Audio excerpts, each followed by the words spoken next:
Well, welcome to our Bible study class today, where we're going to consider John's sixth sign. And this sign is found in the Gospel of John chapter 9. And the story of the healing of this blind man is going to be a realistic opportunity for Jesus to demonstrate the lessons that he's just taught in John chapter 8, where he spoke about himself being the light of the world. Now, don't miss that. This sign is a realistic opportunity for Jesus to teach and show that he's the light of the world. And he's going to use this man who's born blind, who's been in darkness all of his life, to demonstrate that he indeed is the light of the world. And so the whole of John is the one story, it's the one event, but it's really divided into four scenes. The first scene is the miracle itself. The second scene is the neighbour's response to his healing. The third scene is the Pharisees and the Jews' response to his healing. And the fourth scene is Jesus' conclusion and summary of the Samaritans. And so the miracle is given in these first 7 verses. This is where the details of the actual miracle take place. And it happens as a result of a question that's raised by the disciples. And they ask Jesus, who sinned? That's the question. Did the blind man sin, resulting in his blindness from birth? Or did the parents sin, causing their child to be born blind? You know, many of the Jews believed in exact retribution. And Job is the best example of that. You know, Job's friends thought that because of all the calamities and all the bad things that were happening to him, he must have sinned. And so now he's being punished for his sins. That's exact retribution. So in their eyes, Job was a sinner. But that was wrong, and Jesus explains that that's wrong. But this miraculous sign was now going to be done that God's works, that the works of God might be made known or might be manifest to the world. Jesus says in verse 5, "For as long as I am in the world, I am the light of the world." The darkness of this man's life was about to be changed as he comes face to face with the light of the world. It's going to be a remarkable event. The works of God are going to be seen, are going to be manifested in this blind man. And his life is never going to be the same. Now, this blind man, we are told in verse 8, is a beggar. And you imagine this scene. Try to put yourself just in this scene for a moment. You're sitting there and you're begging for food. You're begging for money. You're begging for anything. And suddenly, in the darkness, in your blindness, you hear people talking about you and talking about who sinned. And there's obviously crowds of people everywhere because it's the Feast of Tabernacles that's taking place. We know that from John chapter 7 and verse 2. And the question is, does the man know what's about to happen? And we're not told. We're not told. In the text, it appears not. It doesn't appear that he knows what's about to happen. So you imagine this scene. Suddenly you hear voices. You hear the sound of somebody clearing their voice. And then suddenly you hear the sound of spitting. As Jesus spits into the clay, into the dirt, to make a paste that he's going to smear on this man's eyes. And you imagine you're hearing this, saying, hey, what's going on here? And you're thinking to yourself, are they spitting at me? Like, what's happening here? Because Jesus is going to make enough wet clay here to be able to smear it over both his eyes. And someone who you don't know, someone starts to touch your face, and suddenly they start smearing things on your eyes. And you might be thinking, what's going on here? You know, I've heard rumours of miracle workers. Is this a miracle that's about to happen? Is some miracle about to take place involving me? But no. When the man's finished putting the paste on his eyes, he's told to go and wash his face. And he's not just told to go and wash his face and his eyes, but he's told to go to the pool of Siloam. You know, and you'd probably think to yourself, well, Of course I've got to go and wash my face. You've just put mud all over my face, all over my eyes. I must look a real mess. Now, we're told in John chapter 8 and verse 59 that Jesus has just left the temple. The pool of Siloam is in the lower part of the city. It's around about 2+ kilometres away from where the temple site is to get down to where the pool is. So you imagine this blind man. Jesus said to him, go and wash your face. Go and wash your eyes in the pool of Siloam. And so he makes his way down with his blind stick as he feels his way down to where the pool of Siloam is. And finally, he comes to the pool. And he either kneels down in the pool or he goes down into the pool to wash the clay from his eyes, from his face, as he'd been told to do. And as the clay softens, as the clay dissolves into the water of the pool of Siloam, as it drops from his face, you imagine as his eyes begin to open to him for the first time. Can you imagine what that must have been like? He looks and sees for the very first time. For the very first time in his life. What an incredible moment that must have been. You know, of our three senses, of our three main senses, of sight, of sound, of speech, and of hearing, I think sight is the greatest.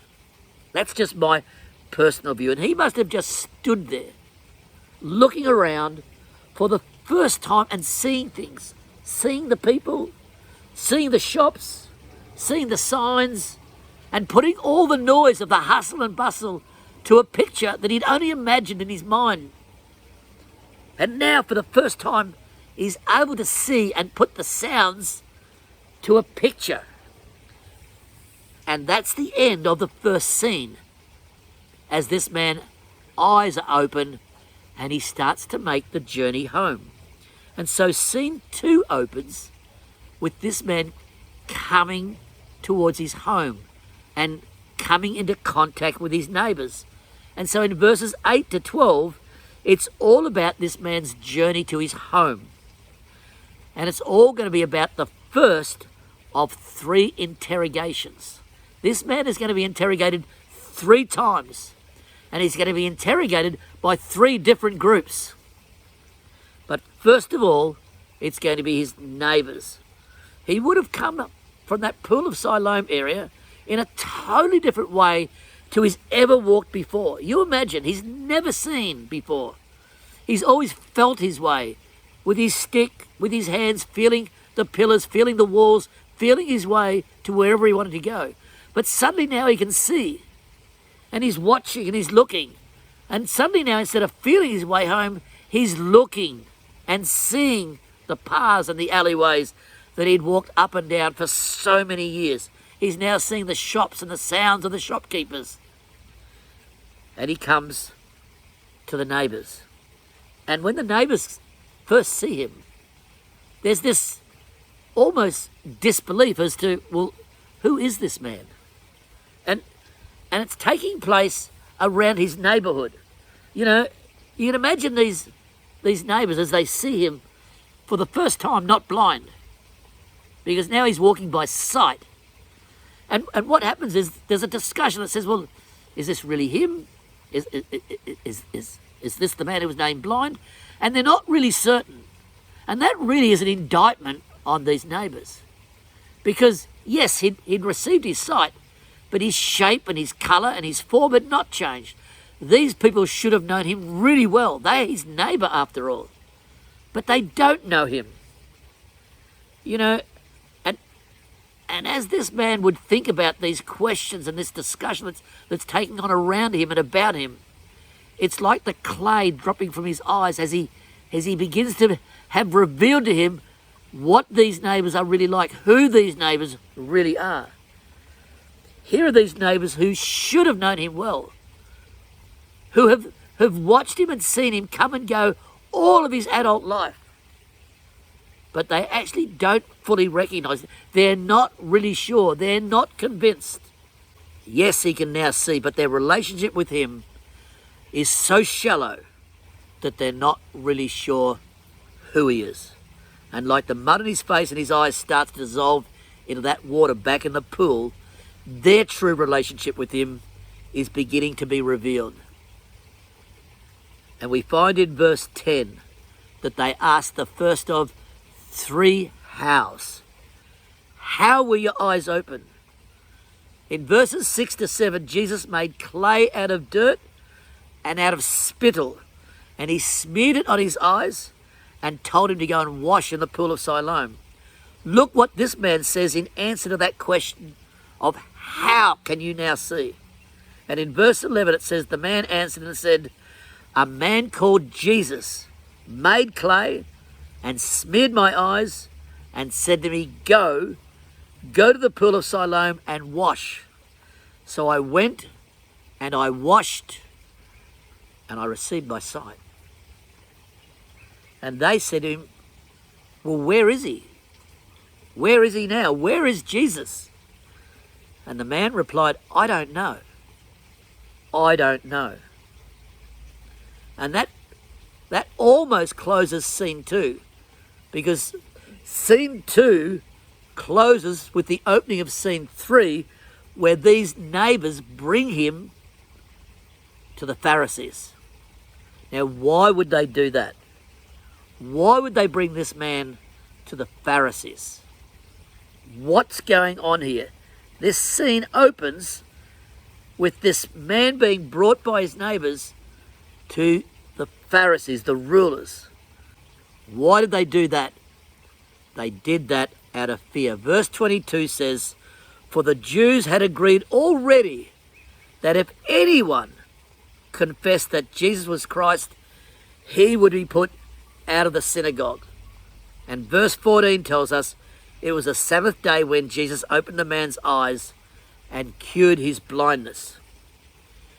And so now the second of 3 interrogations is going to take place. And we read this in verse 15.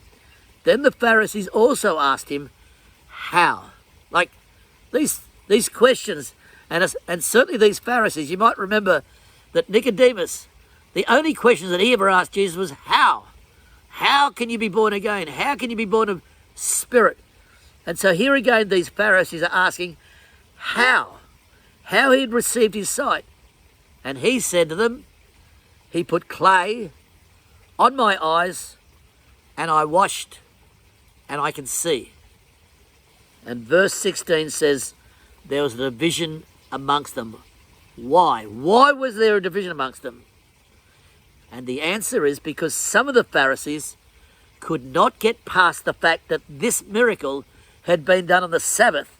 And so they're going to accuse Jesus of being a sinner because he's broken the law.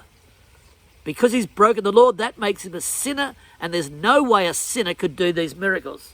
But the others said, well, how can a sinner do this? Surely if he was a sinner, he wouldn't be able to do this. So he can't be a sinner.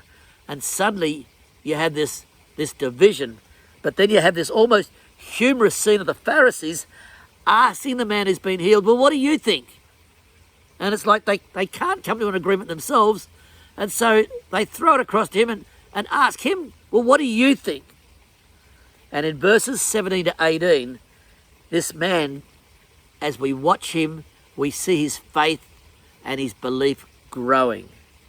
This man is growing in faith and belief and in understanding. And so in verse 17 he says, well, he's a prophet. That's who this man is. And that's not the answer the Pharisees wanted to hear. That's not the answer. And so now they accuse him of being a liar. They're going to accuse this man who was blind of being a liar and saying, you were never blind in the first place. We think this whole thing is a ruse. You were never blind and you're claiming a miracle that never happened. And so the solution to this dilemma is call the parents, get the parents, and we'll have them give us a confession about whether you were really blind or not. And so now the third interrogation is going to take place in verse 19. And so they bring the parents before these Jews and they ask him, saying, is this your son who you say was born blind? And then for the third time, the question is asked, how then does he now see? The parents are asked 3 questions. Notice this. They are asked 3 questions, but they give 4 answers. 1, is he your son? To which they say, yes. Was he born blind? To which they answer, yes, he was. And the 3rd question was, well, how does he see? How can he now see? But to this 3rd question, they actually answer twice. They answer that they don't know how he can now see, but they also answer, and we don't know who did it, which is like a giveaway. It's almost like they've given up an answer to a question that they weren't asked. That 4th answer was, who healed? Who healed his blindness? Now, it's hard to believe that these parents don't know the answer to this question. And certainly when they give an additional answer to a question that wasn't asked, would suggest that they know exactly who healed and also the process that took place. Because the son has been telling them, he's been telling everybody who healed him and how he was healed. And no doubt he would have told his parents. So why are the parents not answering that question? And the answer's found in verse 22. His parents said these things because they feared the Jews, for the Jews had agreed already that if anybody confessed that Jesus was the Christ, he would be put out of the synagogue. The parents are not prepared to take the risk of being thrown out of the synagogue. So they're going to throw Jesus under the bus. Just like the neighbours before that, they threw Jesus under the bus when they took him to the Pharisees because he'd mentioned the word Jesus. And the people were fearing they'd be barred from the synagogue. And now the parents are going to do the same thing. These Jews wanted to kill Jesus, remember. But verse 22 is the first indication of persecution by the Jews for anybody who believes in Jesus and his teachings. And the people feared the Jews. And so they tell the Pharisees that although they recognize him as their son, and yes, he was born blind, we don't know anything else. And you can imagine this boy, this man, this son. Thanks, Mum. Thanks, Dad. And they throw him out of the bus.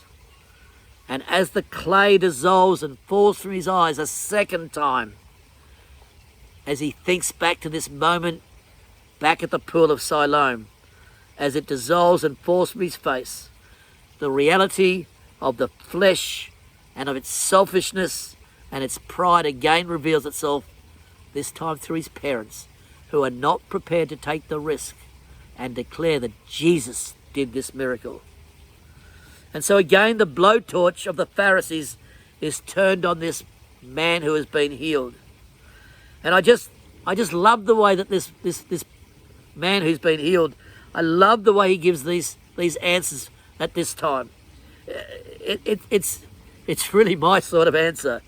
He answers them when they ask again, how did this happen? He says, well, I don't know what you're on about. I don't know what you're on about. But this is what I do know. I was blind, and now I can see. In other words, I don't know anything about this man. I don't know if he's a sinner or not. But what I do know is this. I was blind. I've been blind all my life. But now I can see.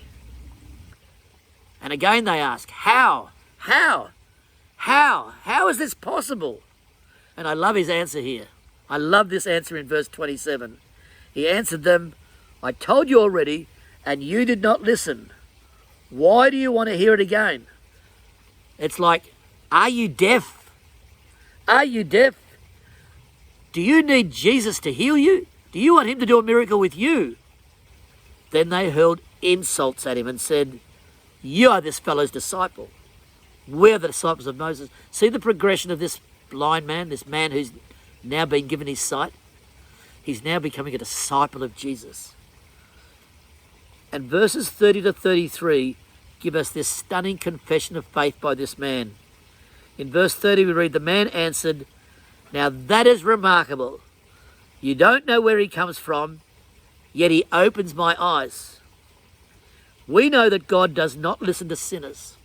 He listens to the godly person who does his will. Nobody's ever heard of a man born blind receiving his sight. If this man were not from God, he could do nothing. And the Jews' response to that remarkable declaration of faith by this man is to throw him out. They toss him out. These hypocritical religious leaders who were supposed to be the shepherd, who were supposed to be the protectors of the flock, they throw him out. And suddenly he's all alone. They throw him under the bus, just like the neighbours did, just like his parents did, and now just like this community of rulers and Jews do. And at this point in his life, he's just like us. This man is just like us. He has never seen Jesus. He has not seen Jesus with his own eyes.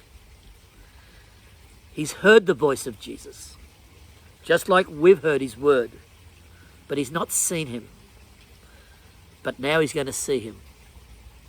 Now he's going to see him with his new eyes.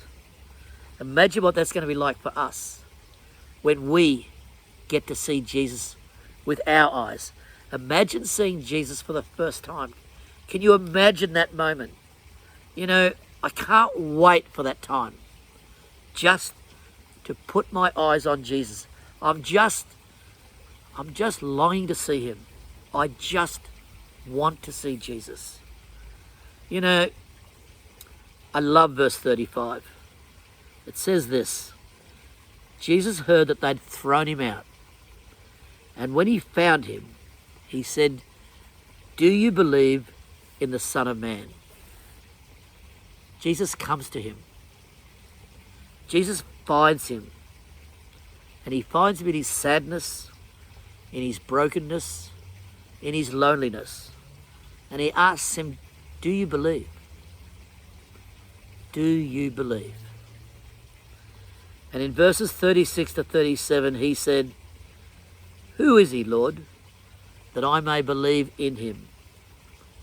And Jesus said to him, you have both seen him, and it is he who is talking to you. Imagine that. You're looking at him. You are looking at the light of the world. You have been blind all your life. You've been living in darkness all of your life. But now the light of the world is standing face to face, and you are looking at him. You know, there would have to be so much emotion in that moment, as there will be for our time, when our moment comes, when we get to stand face to face with Jesus and look at him and see him, to see the light of the world. And so he responds to Jesus by saying, Lord, I believe. I believe. And he worshipped him. He worshipped Jesus. Notice the 5-step progression of this man's faith in Jesus. He first just says, in answer to the question, who healed you? And his answer was, his name was Jesus. And that was all he knew. His name was Jesus. But by the time we come to verse 17, when asked again by the Pharisees, what do you think? He says he's a prophet. And we know that a prophet was the mouthpiece of God. So he's learning and he's growing in faith. In verse 27, he says, do you want to become a disciple too? Because now he's becoming a disciple. He's becoming a follower of Jesus, even though he had not seen him. And in verse 33, he says, if this man Jesus, if this prophet were not of God, he could do nothing. And in verse 38, he declares to Jesus and the world, I believe. And so scene 3 ends. And scene 4 begins with these words. Some of the Pharisees who heard him said, "Are we blind too?" Jesus said to them, "If you were blind, you would have no sin. But now you say, 'We see,' therefore your sins remain." The Pharisees heard Jesus, but like the blind man, they couldn't see him. So Jesus tells them straight, if you people were truly ignorant, truly blind, and admitted to your ignorance, admitted to your blindness, and you did that in humility, I would give you sight just like I've given this man sight. But you say, we have no need of it because we are not blind. We're not ignorant. You say, I can already see. I already can see. And because of that, your sin remains with you. This new believer was blind. He acknowledges that over and over again, I was blind. And he tells the Pharisees that over and over again, I was blind. But now I can see because of this man Jesus. You want to know how? Says the blind man. I'll tell you how. Jesus the Christ, Jesus the Son of God healed me. I was blind, but he gave me sight. This man, who is the light of the world, gave me sight. And now I believe, and I can see clearly. Amen. Who is he, Lord, that I might believe on him? Thou hast both seen him, and it is he that talketh with thee. Lord, I believe.